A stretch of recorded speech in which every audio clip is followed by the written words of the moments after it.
and how we can address those challenges. And we are excited to have Tim Decorah here to help us learn more about those challenges and what he's done and what he continues to do to work with our young people in our district. So without further ado, please welcome Tim Decorah.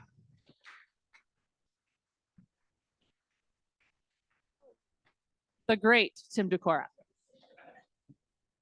I made sure to tell her that I needed to be prefaced with the great. So plenty of familiar faces. So I am going to go ahead and get started. I got myself a prop, which I didn't have the last couple of times, but I'm going to just read it here a little bit just to make sure I don't forget anything. So good evening and welcome. My name is Tim Decorah. Tonight I'm going to tell parts of my story and hope, and I hope I can give you a little insight as to where this all started. In order for me to get the help that I needed with anxiety, I had to tell somebody, and that was a psychiatrist in December of 2021. I had to take some time off of school, and for the first time, I thought to myself, this is a big problem for me, and I need to get some help. So before I tell my story, I need to thank a couple of folks.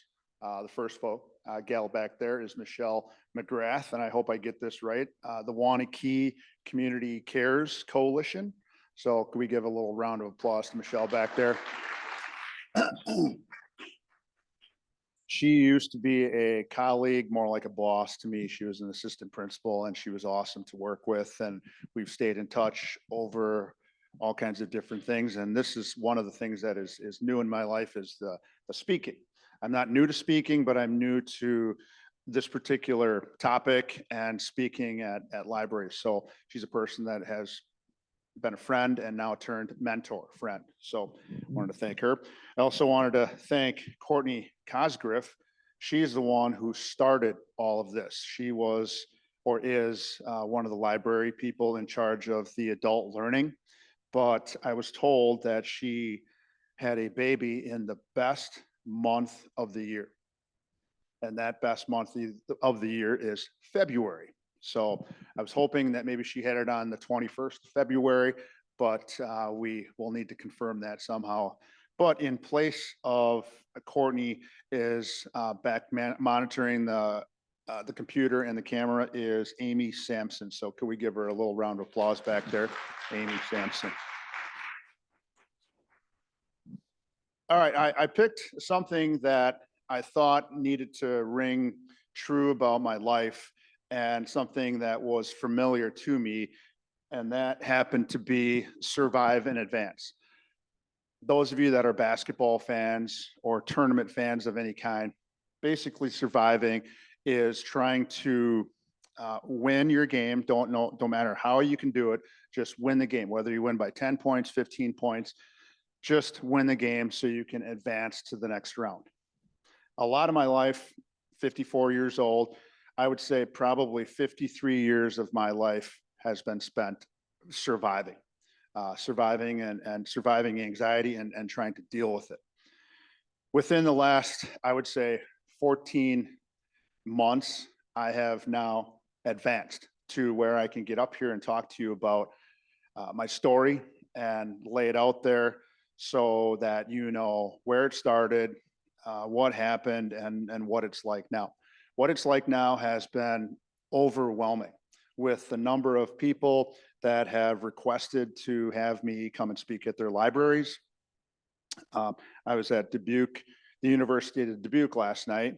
A former student of mine is in charge of teacher of education there, and he had me come down and I spoke down there.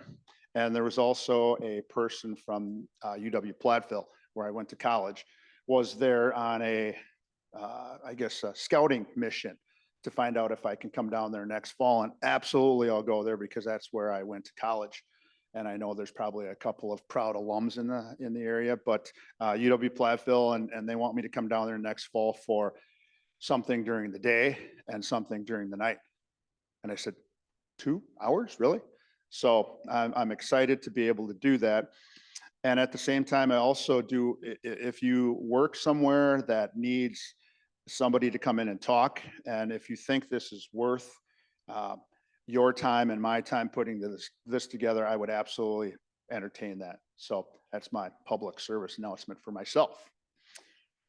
So this is my story. This is quick. My family. I really thought of this today when I was trying to pare it down, because my talk last night went about 85 minutes, and really it should be done in 2 nights. The first night should be me telling the story and how it led to this point. And then the second night should be me going over the coping skills that I use. So I'm trying to combine both of those to make sure that we get out of here before midnight tonight. So I pared it down a little bit. I love to talk about my family. I'm just one of those guys that's very proud of my family and what they've done. So I'm going to pare that back a little bit. All right. So don't tell any of my family members that aren't here. I do have one that is here tonight, so we'll try to make it quick. So starting over here, the 2 people that are bookending are my 2 sons. This is my son Will, and then my son Sam is on the far side. Will is here tonight.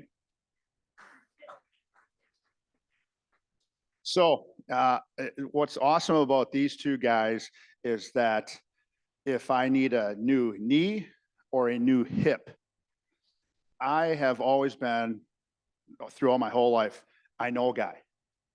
I'm that guy. I know a guy. Well, I know 2 guys that are in the knee and the hip replacement industry, and both Will and Sam. So when you need a new hip or a knee, I know a guy. So come see me. This is Samantha. This is Will's wife, Samantha. They've been together for a long, long time. And I believe her mother is in the crowd somewhere. Oh yeah, back there, Chris Murray. Yes. This is my mother-in-law, Mary Alice Cook. This is my dear wife, Sarah. This is at my daughter's wedding, July 8th, Emily, and my son-in-law, Jacob. Jacob is awesome. He is the father of my first grandson, which he'll appear in the slides here. There's myself, Molly, my sister-in-law, Molly Cook, who I've known longer than my wife and my mother-in-law. She was a friend of mine in high school. Her husband, Tom, is behind her, and like I said, my son, Sam. So, pardon me for having to look at the slides a little bit since I'm new at this.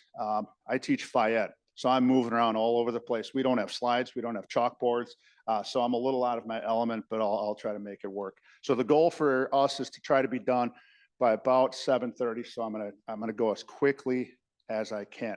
If you can save your questions for the end, that would be great. I will also have my information up there so that you can email me, my phone number. You can call me if you need anything whatsoever from tonight's presentation. So anxiety, that's kind of what I deal with. Last night I told the students that were at the presentation, take anxiety out and put in their depression, put PTSD, put grief, put trauma, put whatever brought you here tonight. If it's something other than anxiety, put that in there. I've found out, having talked to a number of people that are dealing with something underneath the umbrella of mental illness, that you can apply a lot of these same strategies that I will show you tonight to those things. So it happens to be on anxiety tonight, but place whatever you would like in there. Relax, okay? That's what a lot of people would tell me probably the last 3 or 4 years. At school, at home, friends, trying to talk with people about this, what's going on. You look a little amped up, and that's what I would pin it on. I'm ready to go all the time. And I found out after talking to the psychiatrist that not everybody is like that all the time. And I was like that all the time. So quarterback, Packer quarterback, RELAX. I had to learn to do that. And one of my strategies that I do use is a lot of self-talk. And one of them is this. All right, Tim, just relax. RELAX. just slow down. So that's one of my strategies that I use. So I was told that a lot. Try to relax, calm down if you can, and just sit there. My wife would tell me, just read a book, watch a movie, just try to relax and settle down. When I would be sharing some things about, hey, I'm just a little pumped up, a little fired up, and it would be at 9 o'clock at night when you're ready to go to bed. Shouldn't be like that. You should be a little wore out. I thought I'd be a little wore out from that, but apparently I wasn't. Where did this all start? So one of the things I had to do after that December of 2021 meeting with a psychiatrist was, we got to find out what's causing the problem. You have some solutions. I just don't think you have enough solutions for the problem of anxiety. So we got to figure out your solutions, and then we also got to figure out where it started. So we put together this timeline of, and I tried to pinpoint of where I felt anxious the most. For me, it was easy to figure out, and that was a couple of panic attacks I had, and then what led up to those. And then I started seeing some common things that popped up when I had these episodes of anxiety, and a lot of them, and I went all the way back to February 21st of 1969 when I was born. And then I started going forward then. So this is my mom. My mom, Renee Thundercloud Decorah. She was 18 years old when I was born. Very young parent. Now, I don't know what you were like when you were 18, 19, 20. I know what I was doing. I was living the life of an 18, 19, or 20-year-old, working during the summers, going to college, having fun, doing all of the things that you should be doing. My mother was doing all of those things while she was trying to attempt to raise me. The nice thing about my mom is that she had her grandmother who raised her. My mother was not raised by her mom. She was around, but she was into a second marriage with brand new kids. So my great grandmother Ellen had to raise my mom. So she didn't have necessarily that strong link with her own mom in our house. So she did have a link of my grandmother Ellen spending a lot of time with me and taking care of me and babysitting, which I'll get into as a part of the whole story.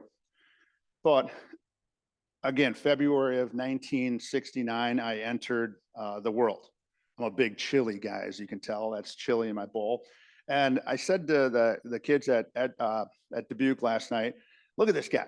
Doesn't he looks cute. His hair's a little bit long. It's probably right for the times, covering up the ears. I'm smiling. Somebody, I don't even remember who took this picture, said, hey, smile. And I love chili, by the way. But you can't tell that I probably had gone through some anxiety the night before, the week before, the month before. I want to say that I'm probably about 3 years old in the high chair there. So I started experiencing it at a very, very young age. One of the things that I can remember, and it gets the hair to stand up on my neck a little bit, is this. When I got to be about 3 years old and I can start to remember stories and have memories, I remember vividly my mom would tell me, and I would be holding on to her, don't go, I don't want you to go, I want you to stay here, can't you stay home? And she said, no, I'm going out with some friends, we're going out to watch a movie, all stuff you do, whatever, put in whatever you do at 19, 20 years old, 22 years old, whatever. So she would go and I would be left at home with my then about 79, 80 or 80-year-old grandmother, great grandmother. And so she would take care of me a lot. My mom would often tell me, all right, you see the little hand, it's on the 10. When the big hand gets to the 12, that's when I'll be home. Okay.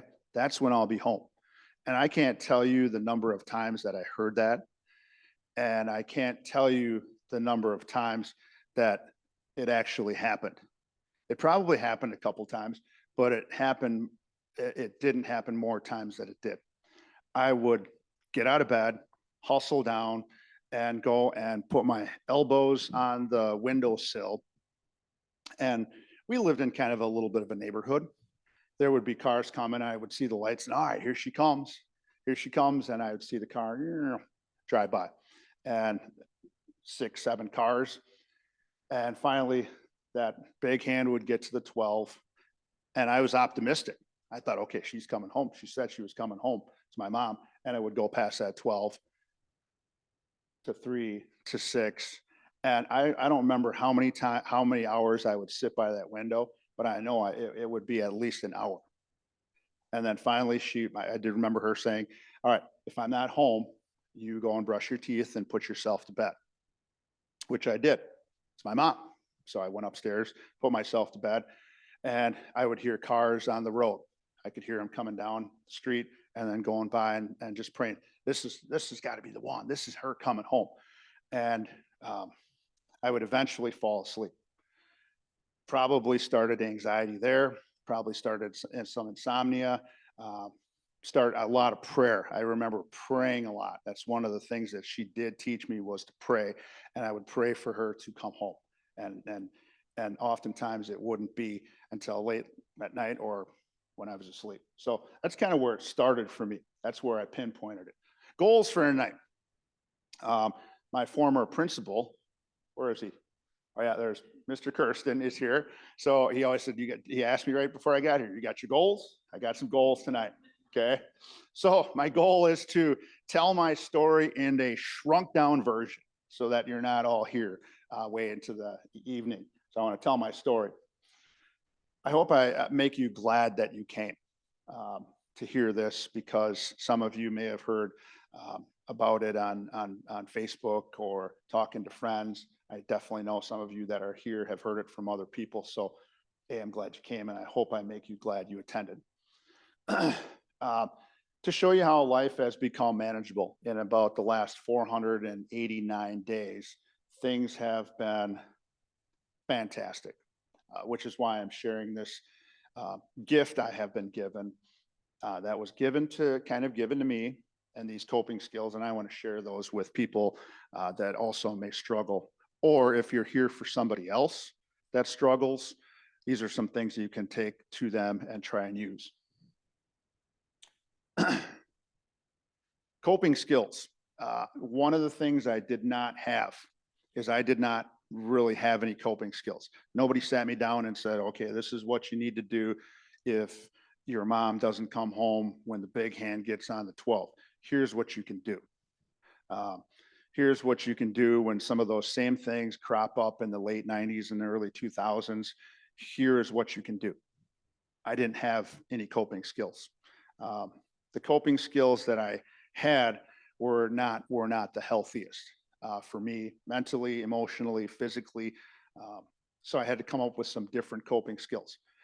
The coping skill I had still is there, which I'll talk about a little bit, is still there, but it's deep down on the list of coping skills. I do know it works. It's readily available, but it's deep down in that list of coping skills that I have. Also, give a face to mental illness. Okay, and no, it is not my grandson Rory Robert Peters. He does not experience mental illness, nor will he go life without coping skills. If he falls down, I'm not going to pick him up and say, hey, come on, toughen up. Be tough, don't cry. I still may fabric that into the fabric, but I will talk to him about some of the coping skills that I will share tonight. Hey, let's look at a couple of, what can we see in the room as he's sniffling and crying? What are some things we can touch? What are some things we can hear? Come on, stop crying. So those are some of the things that I hope to be able to share with him, and he hopefully won't have to go through some of the same things I did. So face to mental illness. Who am I? So I'm a teacher and a coach. I've been teaching and coaching for 31 years. It's hard to believe that.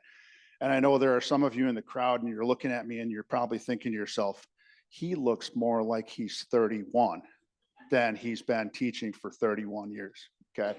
So actually heard that. So small little town called Hillsborough. We had 180 students in the high school. Gave me my first job. Thank Mr. Stelkoff for doing that in the fall of 1992. And then I came here to Waunakee in 1995, 96. Went through an interview with a young, striking looking man, and I worked with him for about 25 years back over there. He's got gray hair now. It used to be dark brunette. So Waunakee High School, I've been both at Prairie. I taught at the middle school, but mostly my time has been spent at the high school teaching Phi Ed. I've coached basketball, both boys and girls, and I've also coached football. I have yet to do anything else, but those are my things that I really love to do. As I said before, that's my family. This happens to be my son Will and Samantha's wedding, and I shouldn't say horrible, but right here, the best man in that wedding. You'll never believe what happened to him. You'll never believe what happened to him the week before he had to give the brother best man speech. He got COVID. So I don't know if I can get the rights to that, and I do have them, I guess. I would love to put that out there because it still gives me chills when I see it piped in on the video screen because he couldn't be at the reception. But he was magnificent. He's a great writer, but he delivered and it was spot on. And there wasn't a dry eye in the place. So I still get a little teary thinking about that. But there's my family, husband, father, and grandfather as well, to that guy. So you can see him, Rory, Robert, Peters. A lot of R's in there, but what the heck, he's special. I'm also a lifelong learner. I have now changed my focus from teaching and coaching, even though that still is there. My focus is now on mental illness, anxiety, coping skills, and how people get through tough situations like I had to. So I've been reading a lot of books, dealing with all of those things underneath that umbrella. And I'm really finding out a lot of things, how people are able to survive and be successful. Genuinely curious. I still like to know what's going on in people's lives. I'm one of those guys that we can go to a restaurant and I can be best buddies with the person sitting next to me after 5 minutes of sitting there. So I'm genuinely curious about people and how they've come to be. And of course, I'm a grandpa. I will probably have a cane. I don't think I'll be bald, nor will I have a pipe in my hand, but I will be old someday. I am also a former high school and college athlete.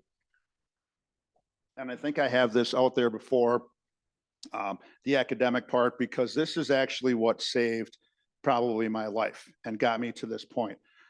Playing high school football, playing high school basketball, and I also played college basketball. So we'll get into that a little bit. But you can achieve some success if you have the right kinds of things happen. And for me, influence of community members in the community I grew up, I'm pretty sure people knew about my situation growing up. And so I had a lot of father figures that really helped me along the way, as well as coaches and teachers really took a liking to me. And then you also have to want to be coached and taught.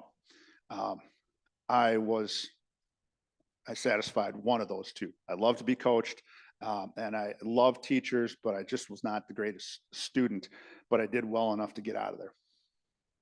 High school grad, also an undergrad, UW-Platteville. And then this is from 2017, about a week before Will and Samantha graduated. I went through the ceremony after I completed 88 Thursdays of my graduate program. I wanted to try to undermine Brian Kirsten as much as I can to run him out of there and become the principal and do it my way.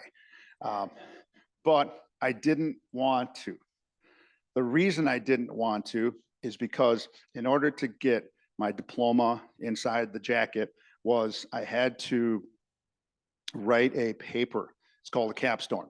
They wanted 40 to 60 pages of this thing. and you had to come up with some kind of project in 40 to 60 pages. And I absolutely detest, I abhor writing. I don't like to do it at all. So anxiety intervened. My friend who's been by my side ever since I can remember, really intervened, and I became anxious about it. And I said, you know what, I'm not going to do it. I don't want to become a principal. I am not going to do it. I'm just not going to finish, and put it off to the side. And that went really well for about a year or two. I don't quit, and I'll talk about that a little bit too. I'm not a quitter.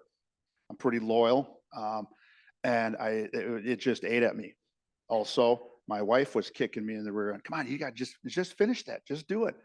And I put it aside, and that was probably one of the 3 or 4 things that was nipping at my heels with the anxiety. And I would think about that paper, and I would get sick. I would do everything but get sick, throw up. I was just, my pulse would race.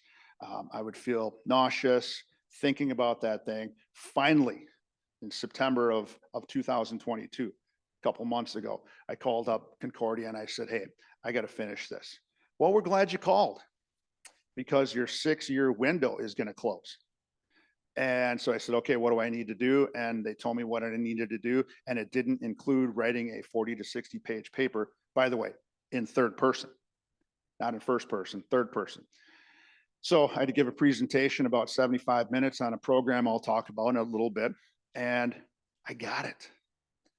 Right before we went on spring break, after a talk I did in Mount Horeb, a big envelope showed up at my house, and it said Concordia University out of Mequon. And I grabbed it and I said, oh, tore it open like it was a Christmas present. And sure enough, there it was, my college master's diploma. So I am a master's diploma holder. And my son said, woo, yeah. And my son said, can I now put that and answer that question? Is a parent a master's degree holder? You can now, for sure. All right. I'm also a Hall of Fame member. Okay, again, you can do a lot of these things despite some of these things that I had. Hall of Fame member of the Wisconsin Dells High School, UW Platteville, and also a new member of the Ho-Chunk Athletic Hall of Fame. A couple people here real quick is basically my sister. She's a cousin, but in the Native American way of looking at things, she's actually my sister. So it's that she refers me as she refers to me as a brother. I refer to her as my sister. And then over here, this gentleman, his name's Jim Weiland. I am proud to say that he got in. He is not Native. He's not Ho-Chunk. He got in because he works in the Dells School District, and he's coached a lot of the Native kids that come through here. So they decided to induct him into the Hall of Fame. What's awesome about him is that he had quadruple bypass surgery last Friday, and he got released on Monday. So he's all good to go. Unfortunately, he said, you're going to have to deal with me for another 18 or 20 years, because they said that.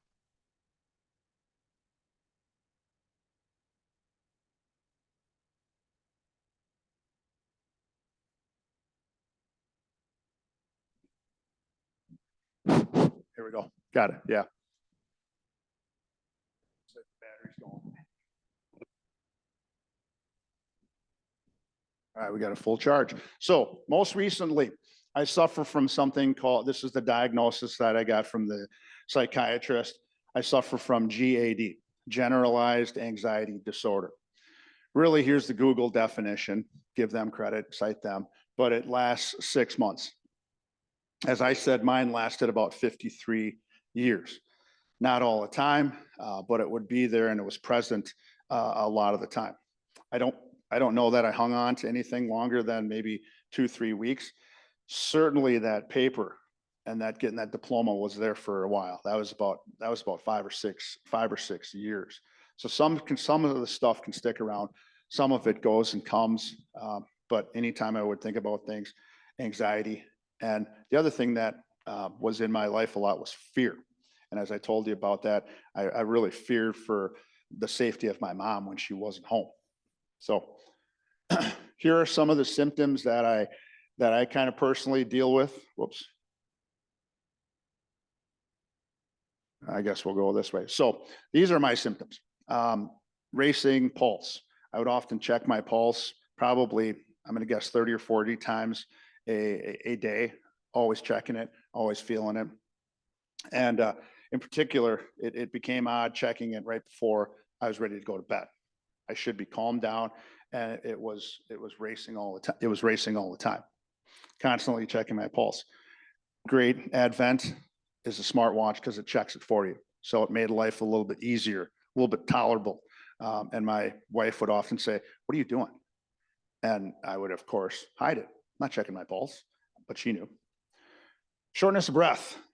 When I got my diploma, I don't know how many of you were bear hugged when you were a kid. Somebody comes up behind you, pick you up. "Hey, how are you?" Maybe an uncle, maybe an, whatever, older brother, and squeezed you, and you could breathe, and you could only open your lungs so much. That's how I felt all the time. And it still kind of amazes me that I was able to play basketball and play sports and do all the stuff you do when you're a kid. And I always remember being short of breath, and I would never tell anybody, but it was like that a lot. When I got that diploma, that weight and that bear hug was completely taken off me. And for the first time, really, in a long time, I could do this. I could finally take a huge breath of air, and I couldn't do that for the longest time. So shortness of breath. Lightheaded. When you aren't getting enough oxygen in, and this comes from my doctor, Doc Ranum. I went through all of these things and kind of tried to get the layman's terms, the medicine anxiety for dummies, which I'm not going to try to tell you. But the lightheaded stuff came from just not getting enough oxygen, and truly not getting enough oxygen to your brain. And they say, the doctor would say, the psychiatrist would say that a lot of times people with anxiety oftentimes are holding their breath and they don't even know it. And you just don't really think about it because it's an involuntary thing. So there were probably times where I was not breathing like I should have been. So a lot of lightheadedness. Other symptoms: fidgeting. I'm not a big pencil fidgeter, okay, because I'm not a classroom teacher, but I would tap my foot a lot. One of the times that really strikes me is when we went to Mexico in 2013. I was all worried about making sure we got there, got on the plane. There's a lot of stuff you got to worry about when you travel outside the country, and probably not coupled with anxiety, not the greatest thing. But when we landed and we sat down for lunch, my foot was just tapping the floor all day long. And finally, my wife had to put her hand on my leg, and she said, "Stop." I'm like, "I'm just a little fired up. I'm glad to be here." I was glad to be there because we got through all of the things that gave me that anxiety. But then I started thinking about going home, and I enjoyed most of the vacation for the most part, but for a lot of it, I was nervous about being where we were and are we going to get home and all that stuff that goes in with traveling, except it was probably times 100. Couldn't focus. I had a 5-minute drive to work for the last 27 years. And out of those 27 years, if you add up all the time, I'm going to say that there was about a year's worth of time where when I looked at the speedometer, that's how it looked on a 5-minute drive to school. There were times where I thought I would have to pull over and catch my breath, and I just couldn't see the dashboard. It looked like that. Again, had a little bit to do with not breathing properly, not sleeping enough the night before, a lot of insomnia, and I had to do this quite a bit.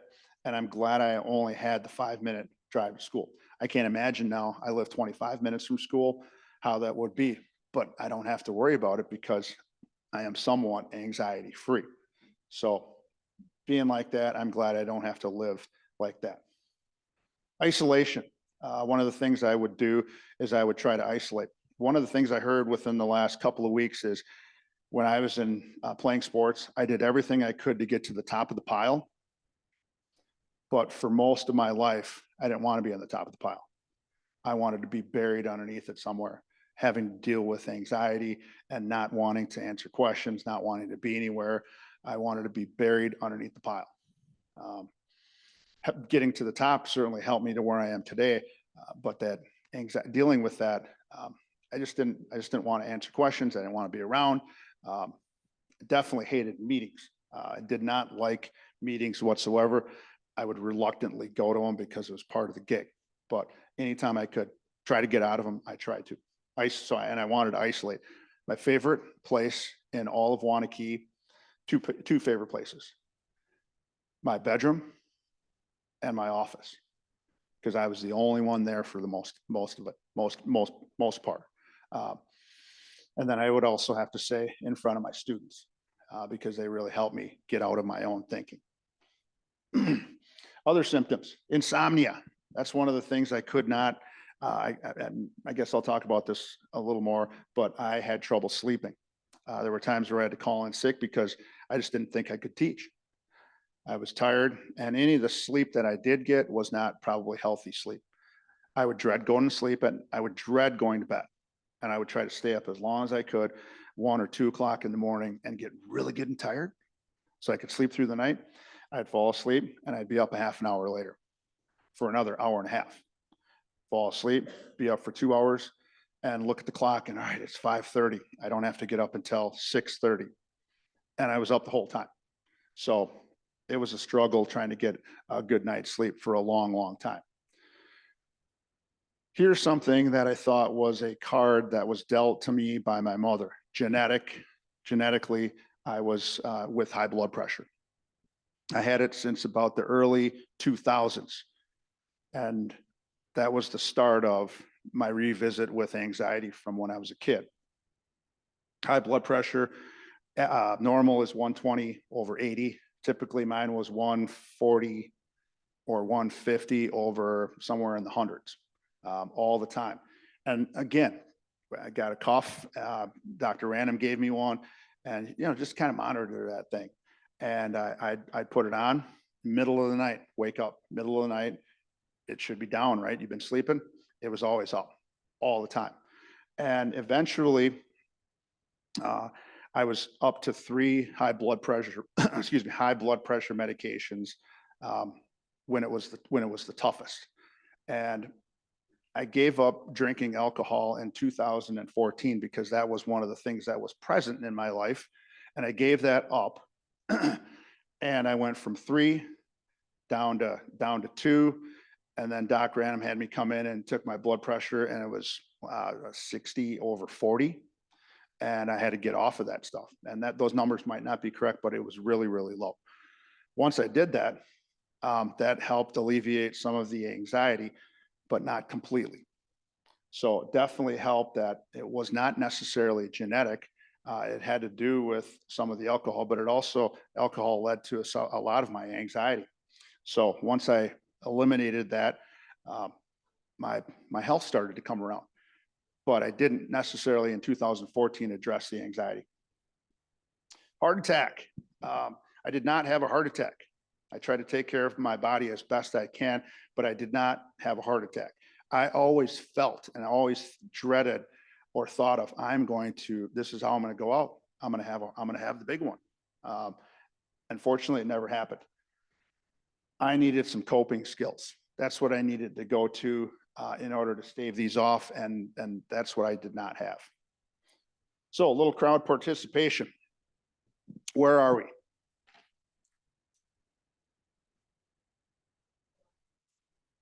Waunakee Library. Who said library? There you go. Okay, we're gonna go quickly through this. Oh, shoot. We are not in Dubuque. What did I do? Hold on. Whoops. This won't take very long.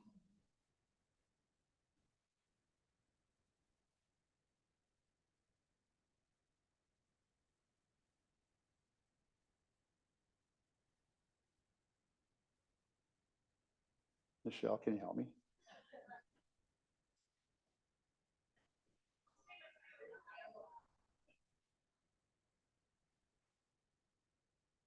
All right, we'll have to, this is going to go a little bit longer, but we'll make it work. Okay. So yesterday we were in Dubuque. This was supposed to be a picture of the Waunakee Library. What is the date? Anybody know the date today? 19th. There you go. How are you? All right. So it's the 18th was last night. What time is it?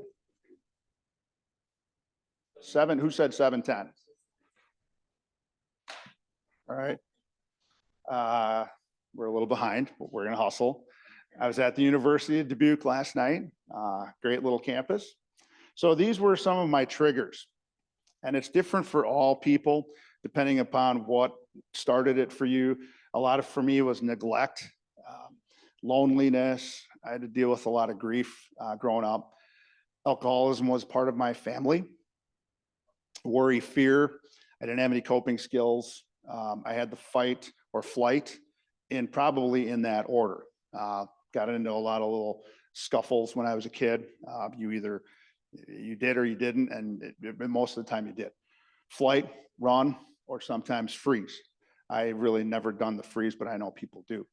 And really, and this is no disrespect to my parents, but they were just doing the best they could with what they thought, what they were given, and it was really some inadequate parenting. So I talked about my great grandmother, Ellen. She was 76 years old when I was born. And one of the things that I don't remember this, is that she fell a lot. And that was one of her things. So the two people I know that have Parkinson's are Muhammad Ali and Michael J. Fox, correct? So they shake. And I could remember her doing that in her last couple of years because I was a little bit older, but she fell a lot. And one of the things that when I would have an aunt or one of my aunts or maybe an uncle would be over taking care of me, they said that it was almost as if I could predict when she would fall. She'd be walking and then she would fall and I would start to scream. I'd be beside myself. And of course I would go and help her up. And that was probably one of the beginnings of that. I could anticipate when that was going to come, and I knew it was going to come, and so it scared me. I didn't know how to deal with it. One of the things that made me develop my not being a quitter, being a little bit of, I guess, a warrior, is that we both got my great grandmother and I both got food poisoning, and for some reason I had to spend 30 days in the hospital, Baraboo St. Clair, and that's one of the things I'm curious about is why I was there. Other than I lost a lot of weight, they had to get me up to a certain weight before they released me, but I was there for 30 days. I think, hold records for temperature by a 2-year-old, 106.5 degrees. They had to pack my little body in some ice for an hour, and then it finally came down. But I put these pictures up here because they make me happy. That's one of the coping skills I have is pictures and memories of when I don't remember, but that's got to be September of 1969, which would make me about 6 or 7 months old. And then there's me at about 3 or 4 years old, big sweater vest guy back then. So I mentioned my mom living the life of an 18 to 22-year-old. There I am there one night. And it's really, if you don't have a whole lot of experience to go off of, there's really not going to be much that's going to affect you and what you think is going to happen. So when my mom left, I just knew that sometimes she would not get home when she said. And I had to live with that and had to go through the stress and anxiety dealing with that. But one night, she had gotten into a fight. She'd gotten beaten up and she did not come home. So got up, I knew the drill. I would get myself up. I wanted to get outside, get yourself something to eat, and get outside and play. That was a way to cope with anxiety, was to get outside and run it off and play. She wasn't home. Car pulls up down at the bottom of the driveway. We lived on a little bit of a hill. And of course I see my mom. So I sprint down there. I'm running as fast as I can. Boom, slam against the car door. And she turned. I'm like, Mom, turns and looks. Both of her eyes are shut. black eyes. She had been beaten up the night before. So what do you think went through my mind after that every time she was not home in time? I would worry about her and something bad happening to her, and in this case, her getting beat up. I can proudly say to this day that after that time, she had never gotten in a fight. She had never been beaten up, but that's all I could think of.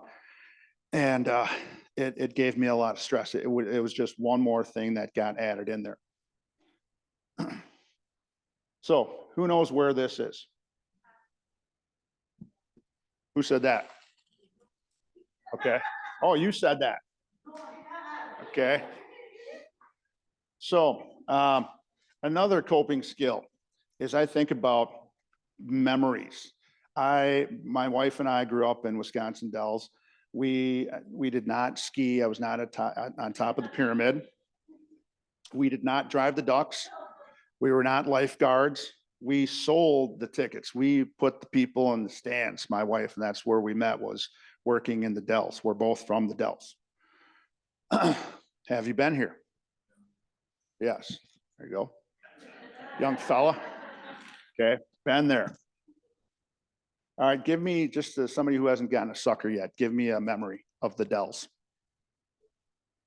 Fort Dells. Yes. That's where your in-law worked. Sarah worked at Fort Dells. Anybody else? Tommy Bartlett's. There you go. And one more memory. Anybody? Mount Olympus. Yes. So some things that you can think about. Get yourself out of some anxiety. That's the nice thing about having phones, is you can open them up and you've got all kinds of memories in there, and just try to switch your thoughts. Pictures will do that for you. Thoughts, smells, something, touch.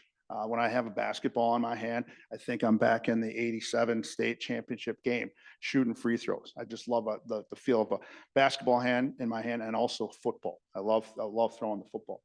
Something I can taste. One of the things that always pops into my mind about taste and good memories is, how many of you have been to the state fair in Milwaukee? And they take the corn, it still has the husk on it, and they have these coffee cans, and you dip the corn in there, and then they have these salt shakers hanging. I love that. And I think about that now, and it reminds me of being about 5 or 6 years old, going to the state fair with my grandparents, hearing something. Ironically, we got a note in our emails today about a tornado drill tomorrow. And when that tornado, that fire drill, that horn goes off, I know I got to jump and do something. I got to move somewhere. So hearing something, not necessarily a good memory about that, but it tells me I got to go somewhere, because good things may not be happening. So significant events. I haven't talked about my dad much, and I won't talk about my dad much, because we don't have a good relationship at all. It's pretty much non-existent. But in 1977, when I was about 8 or 9 years old, my mom and dad got married, and he moved into our house. And I needed to have a male role model in my life. Up to that point, I had my grandfather and my great uncle fill the role of my dad. He was around, but he didn't live with us. And the reason I will be one of the best grandfathers of all time is because I had two of the best, that they taught me work ethic.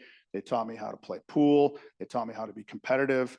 They taught me to make sure that everything you have is yours. Take care of it. So they gave me a lot of really good values.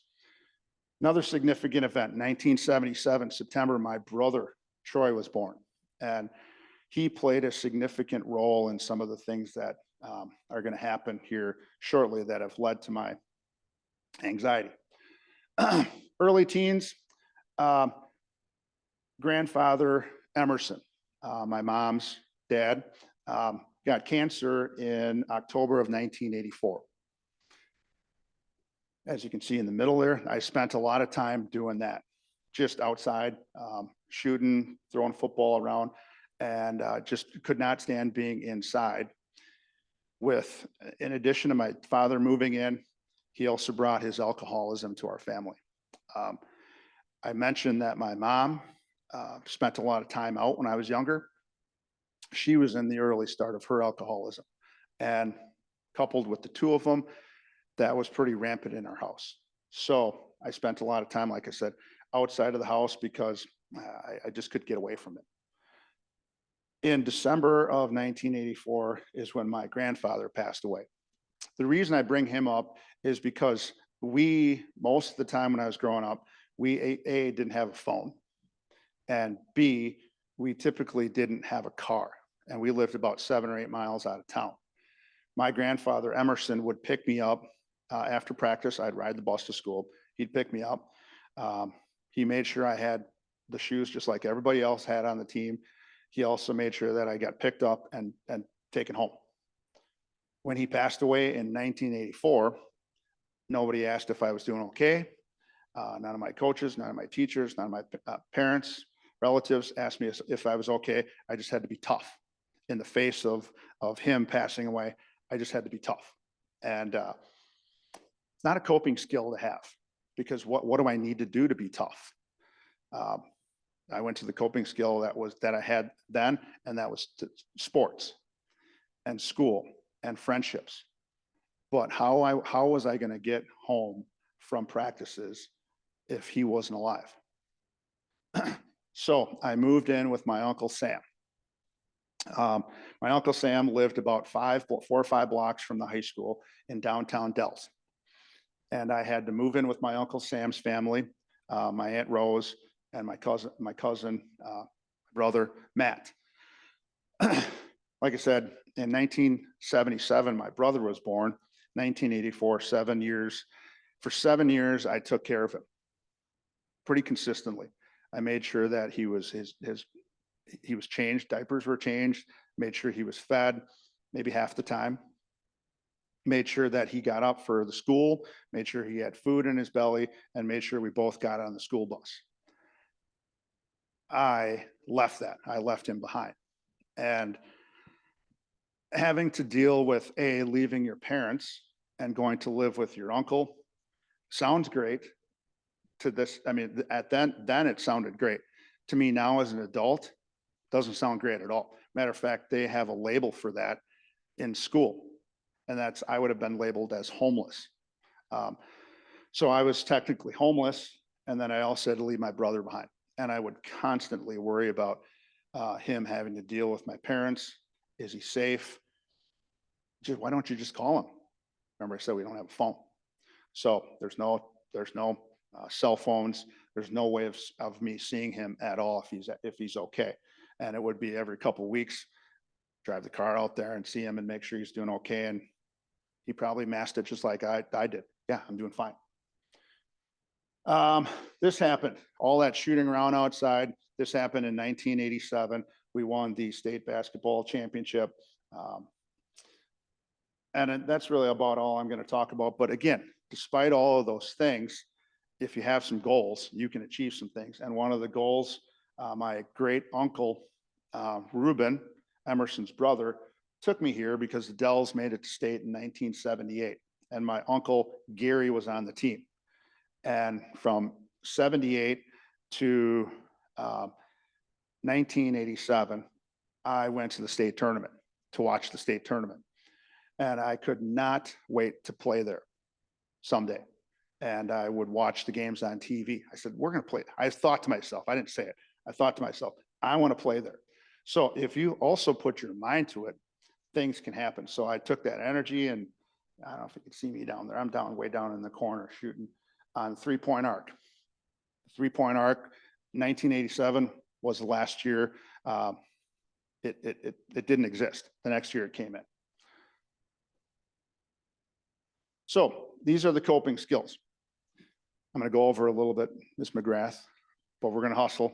So the first thing that happened in December of 2021 is I got on some medication. I'm not here to sell medication, so I'm not going to spend a whole lot of time on that. But what it did was it changed the chemistry of my brain, and it changed it for the better.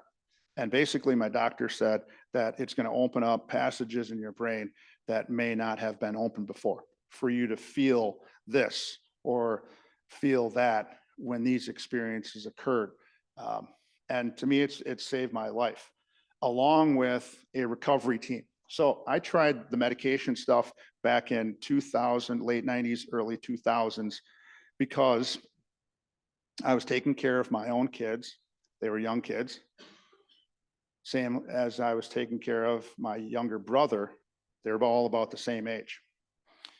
My wife took a job as a lobbyist, and I wish she would have that job right now because it was a pretty good paying job.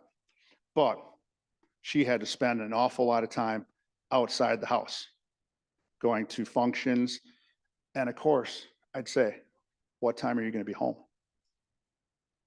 And she'd say, I don't know, usually around 10, 10:30. Guess who waited up until 10 or 10:30? Me. Would I put my hands on the windowsill? No, I wouldn't. Would I go lay down and flip-flop around wondering when she was coming home? Yes. So 1999 or 2000 was when all of those feelings started to come back to me. And insomnia and my anxiety really kicked in. One of the things that I did not have is I did not have a counselor. I did not have friends who understood. I did not have people in recovery. And I certainly wasn't being honest with my doctor. Fast forward to 2021, I have all of those. Friends who understand, a counselor, a recovery team, and a doctor who definitely knows now because I am not trying to cover anything up. One of the things that I do that works out great for me is I get present. Where are we? We're not at the University of Dubuque, but we're here at the library, okay? I'm in Waunakee. I'm here talking to some great people from the community and friends and family, okay? So I get myself present. When I was anxious, I was never, I shouldn't say never present, but I was oftentimes checked out because I was fear and dread about the future. Wish I would have did this last year. Wish I would have did that. I was rarely in the present. I was thinking about the future and the past. So now I am more present. And home of the Spartans, Dubuque, in case you were wondering what Dubuque's called. Meditate, 5 to 10 minutes. Matter of fact, before I came here at about 5:30, I put my headphones in and I flipped on a YouTube meditation.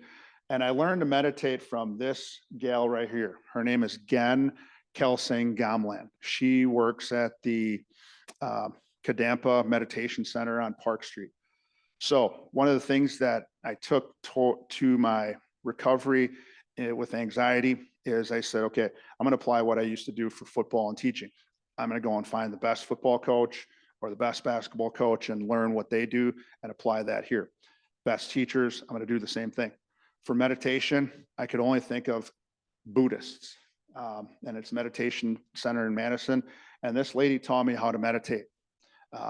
It's a spiritual thing. It's not necessarily a religion. But what happens is they take you through about 10 to 15 minutes of meditation, teach you how to breathe properly, which I probably wasn't doing. They give you some life skills, about 20 to 30 minutes, some of the same coping skills that I'm going to talk about here. And then they finish with meditation. So now when I do the YouTube, it makes sense. Somebody used to tell me, try the YouTube to get your anxiety down, and I would do it, and it just didn't make as much sense as it does now. And I thank this lady, and unfortunately, they did a little swap. She is now in Florida, and there's a new person at this center, but he's just as good. Exercise, cardio, big cardio guy. I'm not as much of the weight room anymore, but a lot of cardio. I keep my heart strong because I need to be around for all these grandkids. Survival, acknowledge the signs. Those are a lot of my signs. When I start to get fear, when I start to worry, racing pulse, I got to know what to do, and I go to the coping skills. I get present. I do some meditation, and I'll do a couple other ones. I will think about a positive, enjoyable experience I had. It was fun. Who doesn't like going to the water slides? I'm one of the guys that does. So I think about fun, positive experiences. Two sides of the coin. So there's two sides of a coin, heads and tails. I often spent most of my 53 years thinking about the negative. What's going to happen? Quick story. My Uncle Sam, who I moved in, took me in. Some way I could honor him. I honored him by putting his name in for the Badger Honor Flight. And we are going on May 20th, jumping on the plane, flying to DC. Woo, yeah. So, love that man. We had to go through a training, March 26th, I believe. The chaperone, yeah, I'm the chaperone and he's the vet. So we got split up and I went into the chaperone room. I think it's called, is it chaperone? Anybody do that?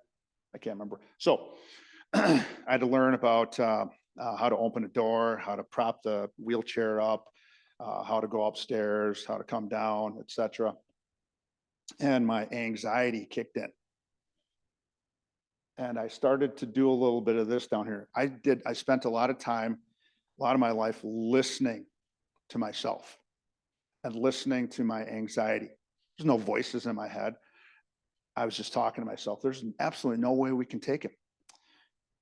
During COVID, one of the things that he got COVID, and as a result of COVID complications, he had a stroke.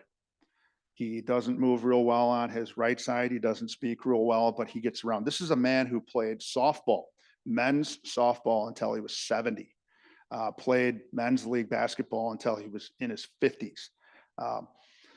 And I still would like to be like him. But I said to myself, there's no way he can do this. We can't do this. My anxiety was talking to me and I was about ready to get up and say, hey, look, we're out.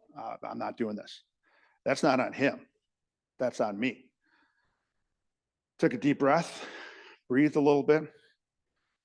What's the positive? Flip the coin over.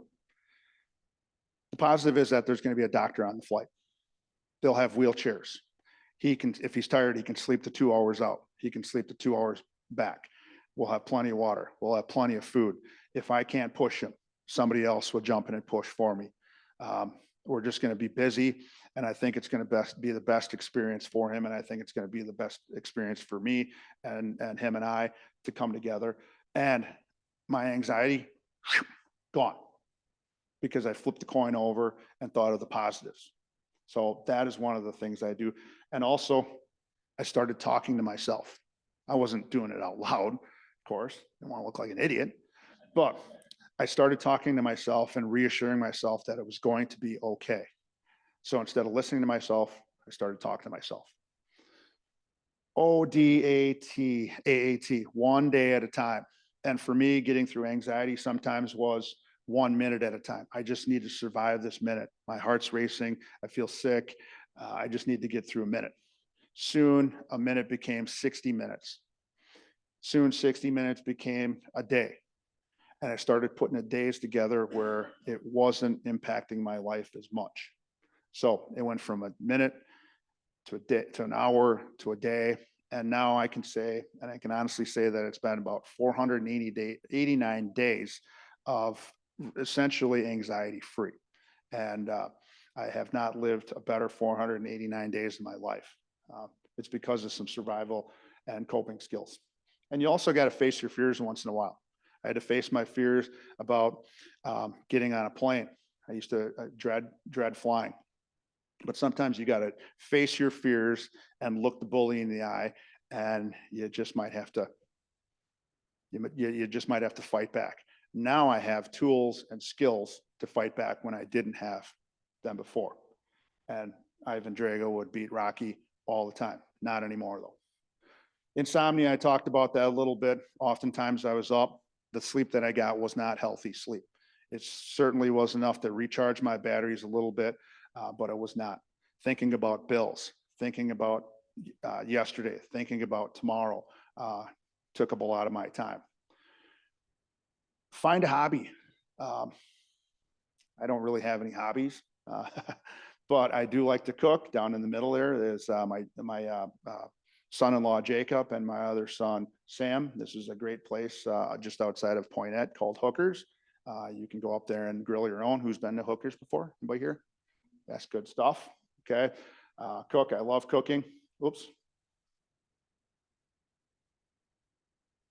Who knows where that picture is here up in the upper right-hand side? What? Grand Canyon. There you go, young lady. Grand Canyon, big hole in the ground, right? That's what I said. We're not doing that. Big hole in the ground. It is spectacular. And we were there, I want to say before COVID. I can't wait to go back because I'm going to look at it with a different lens now. Then I'm going to be darn glad I was there because I'm not trying to avoid being there. So I'll be with a different lens. Family time, Packers, big Packer game a few years ago. We're big Packer guys. Talked about the, I don't know if I did. Yeah, I kind of sort of did with my future grandson. Talked about 5 things you can see in here. What are some things you can see quick? Screen, me, there we go. So pick 5 things, takes your mind off, might be your racing mind. 5 things, point them out. I can see a speaker, okay? I can see a sign. Things you can feel the chair, you can feel the carpet. Hear, what can I hear? The blower on the monitor here. Smell. I had a picture of the basketball court. 100% of the women said, what can you smell at that basketball court? Guess what they all said? Stinky boys. Taste, okay? So that's why I gave you the caramel apple. Those are my favorite suckers. So I'm going to try to carry some of those around. If I get a little anxious, I can work on a little taste. 2 things to help get me away from my anxiety. Thing I also do is journal. I'm not going to go through that because it wasn't going to be on tonight's slides, but I do journal my thoughts. Never wanted to talk to anybody about my thoughts. I did learn that you can talk to a journal about your thoughts and write down what you're thinking. And for a lot of my 54 years, I would say that I was thinking about the past and I was thinking about the future. Now I think about how am I feeling today when I wake up, and it's usually good and relaxed.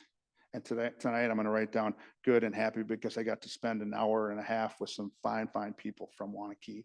And I can also review my day. I need to do that a little more because I'm getting to be that age where I forgot what I did last week. I can just pull out that journal and I can figure that out. So I also do some service work. They do pay you for the service work I referee. Anybody know the guy in red? Jocko, there you go. Make sure that doesn't stick to your dental work, Todd. So Jocko, yeah, I kind of got to know him a little bit. So it's awesome. I do self-help and recovery meetings, both in person and Zoom. And I'll go behind the screen here. Does anybody know this guy? Who said that? Oh, yes, that's my college basketball coach. My claim to fame is Coach Ryan was my coach, and Coach Ryan was also Will's coach for a year. So NAMI, National Alliance on Mental Illness, has a ton of resources. So if you get absolutely nothing out of Tim Decorah tonight, you can reach out to NAMI.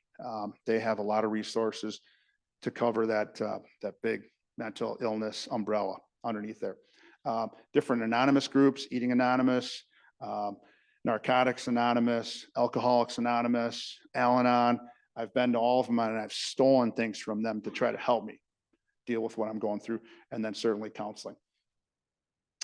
Here is one thing. This is what I did my master's presentation on, is it's a support group. So if you can't find people dealing with mental illness, I will be in your group. And all it starts is 2 people to start it. And we started with 4, and it's branched out to about just under 20. It's called the Waunakee Staff Support Group. Real quickly, during COVID, we lost a lot of teachers. A lot of teachers left. The ones that stayed have to deal with a lot of anxiety, depression, and I wanted to have somebody to turn to, somebody I'm working side to side with. So we started the staff support group, and it's just some place to go where you start to see and feel that you're not alone in this whole thing. And that's the biggest thing I've heard from other staff members that have attended this, is they are not alone. And then they can get some of these coping skills. Matter of fact, we had our first official meeting on the 12th last Wednesday. And we had, I want to say 13 people, and about 6 said that they couldn't come because of coaching conflicts. One thing I learned about mental health and dealing with other things is that you got to schedule your things around your mental health. And that's what I don't tell them to do. That's what I do, and it works for me. All right, I'm gonna shut her down here shortly, but one of the things I had to do was I had to get rid of some resentments. And I had one big resentment for a long, long time. Matter of fact, until March of 2022. Who do you think that what resentment was against? Anybody know? My mom. Okay, there's my mom. She's about, I want to say 3 or 4 years old. I had a dislike and a love for my mom. I absolutely love my mom. She left way too early, 1997. I disliked her for not the way she treated me. I just wanted her to treat me better. I disliked what she became. She became an alcoholic. She tried desperately to quit and she just couldn't, partly because of her significant other. And she just finally succumbed. She just needed somebody. We do share the same thing. I remember her pulling over and fidgeting and with anxiety. I believe she probably had depression because she had lived most of her life without a mom. And she was just doing the best she could. And I didn't realize that until March of 2022. There's her. That's when I came into her life. This is her senior picture. And I was born a year or a couple months later. There's her in 1991 at my wedding. And I was probably not happy with her then. Glad she was there, but I was probably not happy with her. So March of 2022, with the help of some some counselors, friends, they said, you got to go do this. It'll lift a weight off your shoulder. It'll get that bear off your chest. You got to go and make some resentments. And even though she's not alive, this will work. And I'm thinking, okay, I'm spiritual. I have some beliefs. I'm going to listen to these people because I don't know how to get out of this anxiety. So I went there. I had a long list of things and they said, write it all down and you don't want to leave anything out. So I went there and I said, I just made some apologies. And I said, I want to say that I'm sorry for the way I treated you. I want to say that I'm sorry for not realizing that you did the best you could with what you had. And for that, I am grateful. I returned Mother's Day weekend. By the way, I'd never given my mom flowers. I told her Happy Mother's Day, maybe gave her a card, but I never gave her flowers. Oh, not sure how that happened, but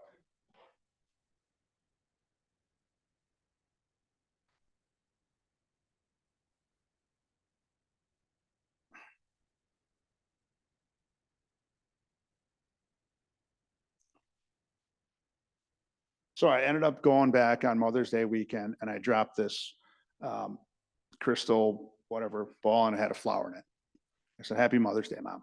Dropped off a flower there. It wasn't as powerful as in March. That bear hug that I was in, those weights that I had on my shoulders lifted off. And I don't know if any of you have had a spiritual experience, but that was a spiritual experience. There was no lightning coming down. There was no sun shining through the clouds. It just was something. And since then, I have been one of the happiest campers in my life. There's a few other amendments that I have to make, but this was a glaring one.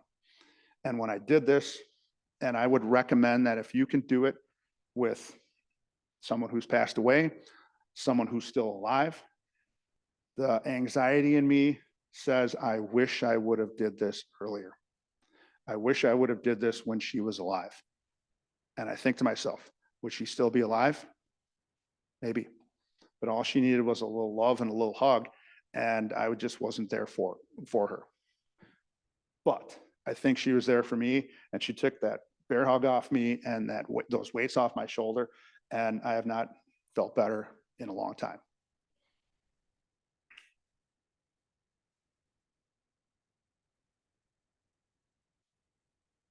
Oh, Bugs Bunny in the corner. So Last thing I'm going to leave with you here is a nightly reading. I try to stay, and this I stole from Alcoholics Anonymous's big book. It's a reading, and I read it every single night I go to bed. It tells me the things that I need to stay away from when it comes to my anxiety, because that's the problem. A solution for me, and I haven't talked about this much, but a solution for me for a long time leading up to 2014 and a little bit in between is that I drank, and sometimes I would drink too much, but now I have these coping skills. Was I resentful today? I'm a little resentful at this computer that I didn't get the slides up, the proper slides. Have I been selfish? No, not today. Have I been dishonest or afraid? I have not. Do I owe an apology? When I would go to some of those other coping skills that aren't healthy, I had to do a lot of apologizing. So try to find a coping skill that you do not have to apologize for using. And the ones I gave you tonight, I guarantee you probably don't have to apologize for many of those. Was I kind and loving today? Darn right I tried to be. Was I thinking of myself most of the time? When you're a teacher, you think about your students most of the time. So I got that one bagged already. Try to pack things into the stream of life. This weekend, we're going to, of all places, Decorah, Iowa. Yes, it does exist. We're going there. I took a personal day. I'm not going to be in school because I had 2 speaking engagements, one last night, one tonight. I need to take a day off. So I'm taking a day off to go and go to Decorah, Iowa. And then we're going to go to a football game on Saturday. But I must be careful not to drift into worry, remorse, or morbid reflection, for that would diminish my usefulness to others. And I want to be of usefulness. I want to be a service to other people. I was always like that before, but there would be anxiety that would interfere, and I could not be of service to myself, let alone to somebody else. And now that has changed immensely. So here's my contact information. Before you go, I'm actually going to try to get my original slides up because I have because I'm techie, I have a QR code that will take you to a survey and have you answer some questions about what you thought of me tonight. And I would like you to be honest with me. The best coaches that I ever had, Coach Ryan, Coach Capelli, Coach Cool, all of the, and Pat Rice are honest about getting you to be better.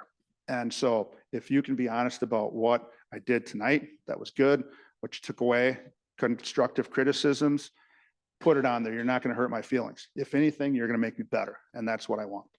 So I want to say thank you for coming out. Sorry I went a little over, but this is good stuff, and spent some time with some good people tonight. So thank you.